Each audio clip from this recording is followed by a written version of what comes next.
Le jour du scrutin présidentiel au Cameroun, Cabral Libye s'y sent plus que porté par un sursaut patriotique qui le mènera peut-être à la victoire le 7 octobre. Pour en parler, nous le recevons depuis Abidjan dans le cadre de l'entretien du jour Ceci Cativier. Cabral Libye, merci d'avoir répondu à notre invitation. La plupart des Africains vous ont découvert sur une chaîne de télévision. Aujourd'hui, vous atterrissez dans l'univers de la scène politique camerounaise avec un parti comme quoi s'appelle Univers. Est-ce que le nom de votre parti épouse les aspirations du peuple camerounais? Absolument. Le parti politique s'appelle Univers. Univers, hein, comme l'univers. L'idée derrière, c'est le rassemblement, c'est la cohésion. Et c'est cette ligne directrice et motrice qui est adéquate, effectivement, aujourd'hui au contexte camerounais.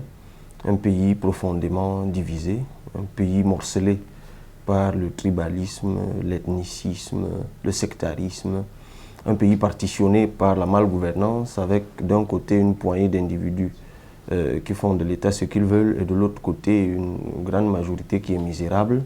Il faut reconstruire un pont entre tout cela. L'histoire a laissé des blessures profondes. La tombe du premier président camerounais, le président Ahidjo, qui malheureusement, ayant dirigé le Cameroun, se retrouve encore, en tout cas dont la dépouille se retrouve encore à l'étranger aujourd'hui. Et tout cela n'est pas sans conséquence sur l'intégration nationale. Donc c'est le parti qu'il fallait et puis on y a logé un projet de société, le Cameroun, qui protège et qui libère les énergies, qui tend, comme les termes l'indiquent, à sortir les Camerounais de la précarité, de l'abandon dont ils souffrent et puis les sortir également de l'asphyxie, de l'étouffement. On est malheureusement, à cause de la malgouvernance et de l'écrasement d'une clique prédatrice, dans une société corsetée qu'il faut absolument libérer. Vous êtes le plus jeune candidat parmi les 9 candidats déclarés au présidentiel au Cameroun face à Paul Biya, qui est le doyen des chefs d'État africains. L'on dit que vous n'avez aucune gestion de la chose publique. Est-ce une force ou une faiblesse? C'est un atout dans le contexte camerounais. Il y a une différence entre l'inexpérience politique et l'inexpérience dans la gestion de la chose politique. Je rappelle, je présume que vous êtes bien renseigné et cultivé sur la politique mondiale, que l'un des vice-premiers ministres italiens, au moment où nous parlons, travaille pour la première fois de sa vie, je dis bien travaille pour la première fois de sa vie, en occupant et en exerçant la fonction de vice-premier ministre. Et il est d'ailleurs, ironie du sort, chargé également du portefeuille du travail. Donc, c'est vous dire que, et si on revient sur l'Afrique, proprement dit, et même sur le Cameroun, ceux qui ont dirigé le Cameroun à partir de 1960, de quelle expérience de gestion de choses publiques se prévalait-il, puisque l'État camerounais naissait en 1959. Que ce soit leur consistance intellectuelle, que ce soit leur parcours professionnel, ça se résumait généralement à pas grand-chose. Mais on leur doit d'avoir dirigé le Cameroun pendant plusieurs décennies et d'avoir laissé des traces qui aujourd'hui encore sont vivaces en termes de réalisation. C'est dire que ce qui compte pour diriger un pays, pour diriger une nation, c'est une vision, c'est une détermination, c'est une vision claire, c'est une détermination, c'est un attachement à un projet, à un programme qu'on a, et puis on s'entoure des personnes plus expérimentées, qui font montre d'une plus grande ancienneté dans telle ou telle chose. Et puis le Cameroun est particulier. Il a 5 millions de ses enfants à l'étranger, et ces 5 millions de personnes se prévalent de toutes sortes de compétences et d'expertise.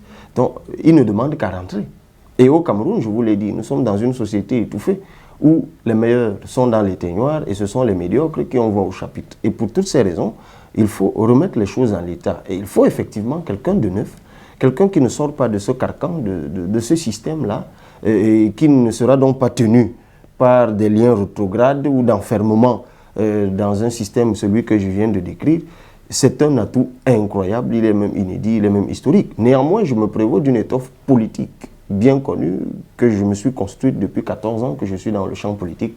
Et ça explique d'ailleurs pourquoi les Camerounais, d'abord m'ont demandé d'être candidat, m'ont suivi lorsque je leur ai demandé de s'inscrire et m'ont aidé à trouver les 30 millions de cautions qu'il fallait pour être candidat. Vous savez, si aujourd'hui, si cette année on n'en a que 9, ce qui est inédit, c'est parce qu'il y a un nouveau verrou qu'on a mis en 2012, qui est celui de la caution à 30 millions. Vous avez parlé de la caution au Cameroun qui est estimée à 30 millions. Plus proche de nous, dans un pays comme au Bénin, les députés ont porté cette caution à 200 millions. Est-ce que vous pensez que cela est un obstacle pour empêcher des jeunes Africains comme vous de prétendre à la fonction présidentielle en Afrique? Vous savez, cette question de caution doit être appréhendée par rapport au contexte. Quel est le niveau de vie? Quel est le pouvoir d'achat? Et à partir de ces éléments-là, on peut épiloguer là-dessus. Un pays comme le Bénin, moi je n'ai pas la prétention de juger le Bénin, il y a un peuple qui décide, et si le peuple béninois trouve que c'est la caution, c'est cette exigence-là, ce critère-là qu'il lui faut, ben, tant mieux. Mais moi je vous parle à partir du Cameroun, compte tenu du niveau de vie du Camerounais, compte tenu du pouvoir d'achat des Camerounais, y compris dans des hommes politiques, fixer la caution à un certain montant, un montant répulsif, un montant rédhibitoire, participe plus de la disqualification des uns que de toute autre chose. Mais de toute façon, 30 millions, 60 millions ou 200 millions, j'ai essayé d'apporter la preuve de ce que ce n'est pas un montant qui est un véritable problème. C'est le soutien du peuple, c'est l'attachement du peuple, c'est la participation du peuple. Même si on fixe un montant à 1 milliard, si le peuple d'un pays se choisit un candidat et décide, ou alors une partie de ce peuple décide d'accompagner un candidat, ce peuple lèvera les fonds nécessaires. Moi, je ne voudrais pas qu'on s'attarde là-dessus. Maurice Kamto, Kérémona, Joshua Ochi, tous ces figures de l'opposition camerounaise, et vous n'aviez pas pu vous mettre ensemble pour aller au présidentiel, c'est-à-dire avoir une candidature unique au sein de l'opposition. Moi, je suis tenté de comprendre pourquoi est-ce que quand il s'agit de défendre les intérêts des peuples africains, l'opposition en Afrique n'arrive pas toujours à s'entendre. Non, il y a eu plusieurs coalitions en Afrique, dans beaucoup de pays, y compris le Bénin, dont vous venez de parler tout à l'heure. La particularité est que les coalitions se constituent plus facilement dans des contextes où l'élection se déroule à 2 tours. Donc il y a 2 vainqueurs et puis autour des 2 vainqueurs, des 2 premiers du premier tour se constituent des coalitions. Bon, dans le cas spécifique du Cameroun, c'est une élection à 1 tour. Mais ça ne veut pas dire que le président sortant ne peut pas être battu. Il a été battu en 1992. C'est juste qu'il a fait le hold-up juridique. Et il y avait 13 candidats et pas des moindres. Donc, si il a pu être battu il y a 28 ans avec 13 candidats, il le serait plus facilement en 2018 avec 9 candidats et les outils de revendication, les outils nouveaux de revendication qui existent. Donc moi, la fixation sur la candidature unique de l'opposition, elle est bonne. Se mettre ensemble accroît les chances de victoire, ce à quoi je suis convaincu depuis fort longtemps, parce que ça fait 1 an que je le dis. Ça fait des mois, pendant des mois, j'ai demandé à ce qu'il y ait des primaires de l'opposition, faisant participer le peuple. Les autres candidats ont rejeté. Bon, je me suis, par dépit, convaincu de ce que, de toute façon, les statistiques sont là. De 1992 à 2011, date de la dernière élection, la multiplicité des candidatures n'a jamais entraîné émiettement des suffrages non plus. Parce que ce qu'on ne dit pas suffisamment, c'est que de 1992, en passant par 97, 2004, 2011, les 3 premiers, à chaque élection, ont toujours engrangé à eux seuls au moins 92% des suffrages. C'est bien la preuve que depuis le retour à la démocratie, le peuple camerounais n'est pas aussi éparpillé que cela en termes d'expression des suffrages. Mais, je le dis encore, il est absolument important. Ça accroît les chances de victoire contre un candidat sortant qui s'est taillé un système à sa mesure de se mettre ensemble. Mais ne pas se mettre ensemble ne veut pas dire non plus qu'il ne peut pas être battu. D'ailleurs, je crois qu'en 2018, il va être battu. Mais le challenge sera de démontrer qu'il a été battu, en tout cas pour celui qui aura gagné. C'est pour ça qu'il y a cette autre idée, qui est celle d'une coalition autour d'une liste unique de représentants des partis d'opposition dans les bureaux de vote. Il y a plus de 20 000 bureaux de vote. La loi autorise chaque candidat à y avoir un représentant. Et la loi oblige le président de chaque bureau de vote à faire un PV au soir du vote, après dépouillement, qui le remet, à l'identique d'ailleurs, à chacun des représentants qui repart avec. Ça veut dire que si vous avez dans 10 bureaux de vote 10 représentants, vous pouvez vous-même, après le vote, avoir les PV sortis des 10 bureaux de vote et vous faire une idée de votre position à l'issue de cette élection. Ça, par contre, on n'a jamais réussi à le faire. Et pourtant, ça aussi, c'est une chose que nous devrions faire. C'est-à-dire, même si nous allons tous à l'élection, Donnons-nous au moins les chances d'avoir les résultats de notre côté et d'établir que c'est un tel qui a gagné, c'est un tel autre qui a perdu. Concrètement, Cabral Liby, qu'est-ce que vous proposez au peuple camerounais que Paul Biya n'a pas pu faire, n'a pas pu accomplir en 36 ans de gestion du pouvoir? Je propose de construire un pays, je l'ai dit tantôt, qui protège les Camerounais, les sort de la précarité et qui libère les énergies. C'est-à-dire qui crée des conditions de mérite, de succès, d'épanouissement et d'accomplissement. Et cette philosophie est déclinée en 11 axes. Un recadrage de l'État, tel d'ailleurs que nous aurions cette fois un État qui responsabilise le président de la République par une réforme constitutionnelle qui nous ferait passer d'un régime présidentialiste à un régime présidentiel avec un président et un vice-président. Une réforme de l'État qui nous ferait passer vers un État effectivement régional, décongestionné, ce qui consiste à décongestionner le pouvoir central et à faire de la commune la clé du développement. Et d'ailleurs, ce serait en partie une solution à la crise qui mine le Cameroun actuellement, la crise anglophone. Donc, nous donnerions le pouvoir, nous, à la base. C'est ce qu'on appelle la démocratie de proximité. Mais ce serait également une nation, un pays où il y a une nation intégrée. Nous sortirions de la captivité francophone-anglophone en scolarisant les Camerounais par les langues nationales. Nous ne serions plus simplement francophones et anglophones parce que le suffixe fond renvoie à la locution ou à un locuteur, mais nous serions en ce moment-là aussi, en fait, comme il y a environ 280 ethnies, mais les locuteurs de ces différentes langues et cultures.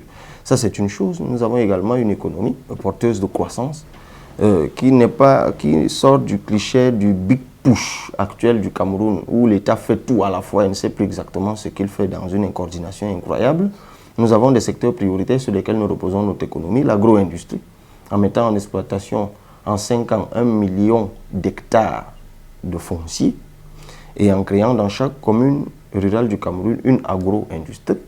Nous aurions également la diaspora, le numérique, la diaspora. Le Cameroun a 5 millions de ses enfants à l'étranger. Moi, je vois en ces 5 millions un levier économique, le numérique, les investissements et le tourisme. Voilà les 5 secteurs prioritaires, vous pourrez vérifier, auxquels le pouvoir sortant ne s'est jamais intéressé.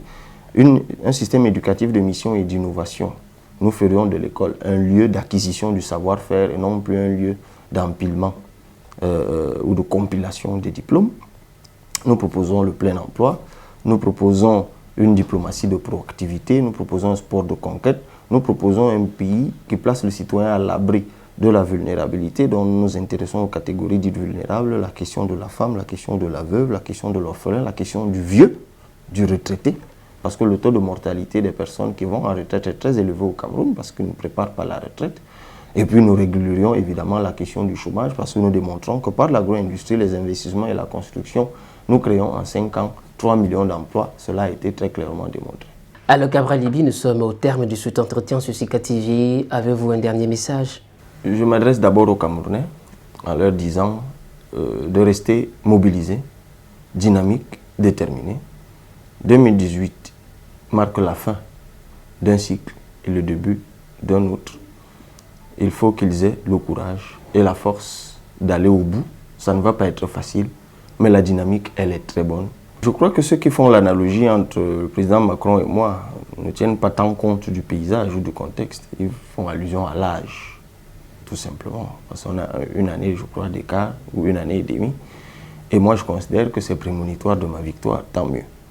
Maintenant, n'ayant jamais été ministre ou député, s'il fallait des ministres et des députés, je crois qu'on n'aurait pas besoin de changer de président. Parce qu'il étant là depuis 36 ans, il n'a eu que des députés et des ministres qui sont pétris d'expérience, mais l'expérience qui nous a conduit à l'implacable échec auquel nous faisons face au Cameroun. Donc, je vous l'ai dit tout à l'heure, c'est du sang neuf. Maintenant, est-ce que les Camerounais sont prêts à confier le destin de leur nation à quelqu'un qui a 38 ans, qui est du sang neuf, qui a un projet élaboré, écrit, qui a une équipe qui travaille, qui a fait montre pendant les 14 dernières années de la fidélité à ses convictions, qui a apporté la preuve de son intégrité et de son patriotisme? Je vous réponds sans embâche, oui. Ils sont prêts à confier leur pays à cette personne-là et La communauté internationale en aura la preuve le 7 octobre 2018. L'on dit qu'il fait partie des meilleurs espoirs de la politique africaine, mais pour lui, il incarne la réalité du moment. Nous avons eu plaisir à échanger avec Cabral Libby, candidat au présidentiel du 7 octobre au Cameroun. Merci d'avoir été dans notre L'actualité continue sur Sika TV.